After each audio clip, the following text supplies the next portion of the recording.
Les Aides-Chemin qui vient d'inaugurer son propre studio de création. Il y a même une ancienne de leur école, la comédienne Julie Perrault, qu'on connaît dans Minuit le soir, Oui. qui était là ce matin d'ailleurs pour l'événement. Oui, alors les élèves de l'école étaient tout en joie de la voir, aussi de lancer ce nouveau studio où ils vont pouvoir, entre autres, créer des films. Anne-Josée Cameron, ma collègue, était de la partie.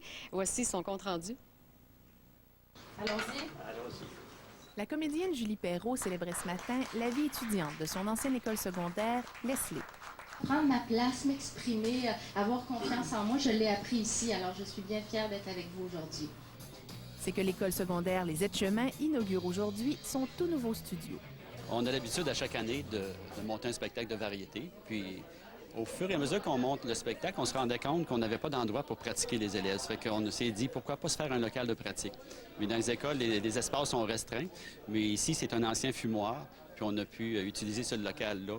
Puis d'un local de pratique, c'est devenu un studio vraiment quasi professionnel. Studio d'enregistrement audio et vidéo, salle de montage, instruments de musique, tous les efforts ont été mis en place pour faire du studio Esley un centre de création dernier cri. Je trouve ça génial. Premièrement, l'appui des autres. J'ai un monsieur qui prête de l'équipement, des instruments de musique et tout ça. Je trouve ça tellement généreux pour eux. Avec ce studio, l'école secondaire Les Aides-Chemin mise sur le talent et l'avenir de ses élèves. Il faut dire qu'au fil des années, cette école s'est révélée être une véritable pépinière de talent. Vincent Bolduc, Frédéric de Grandpré, Eva Daigle et bien sûr Julie Perrault ont fréquenté les murs de cet établissement. Qu'est-ce que vous pensez, vous, de la création du studio? C'est le fun, ça va donner la chance de montrer ce qu'on sait faire. Qu'est-ce que ça va changer pour vous?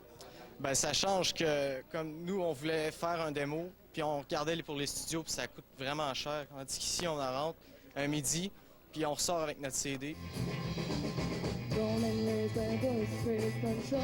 Karine Lemieux et Jean-Michel Tremblay, retenez ces noms. Qui sait? Ce sont peut-être les grandes vedettes de demain. Anne-Josée Cameron, Radio-Canada, Québec.